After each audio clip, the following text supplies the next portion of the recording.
Hello, and welcome to this week's weekly practice video. We usually talk about things that you can do to help yourself be mindful, but this week we're going to talk about something that you might not want to do, or you might want to adjust how you do it, and that is watching the news.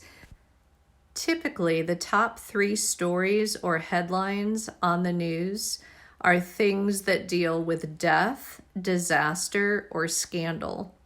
And all of these things can make you feel anxious or sad or angry. And so those are just really not feelings we're striving for when we're practicing mindfulness. On verywellmind.com, there's an article called "Is Watching the News Bad for Your Mental Health?" And in this article, they say that consuming too much of the news, whether actively or passively, can be very toxic because what you hear has an impact on your mood.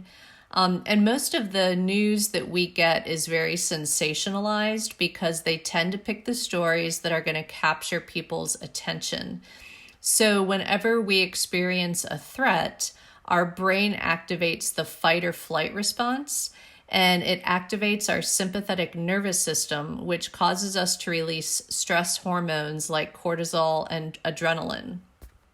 Also, according to antimaximalist.com, they say that most of the news does not directly affect us. It rarely makes us happy.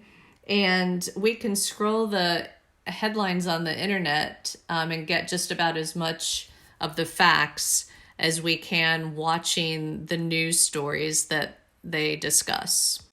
Some people will argue that if they don't watch the news, they're not going to be informed and they're going to appear ignorant in conversations when they're out with friends and family. So on mindfullivingnetwork.com, they have some suggestions as to how you can stay informed carefully. So make sure you're gathering the facts when you're listening to the news. That if something negative does happen, that you just simply exercise compassion and don't take on the struggles of the people experiencing whatever it might be.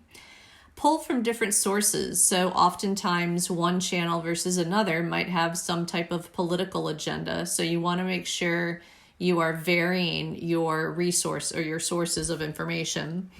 And listen objectively. You don't have to believe everything that you hear.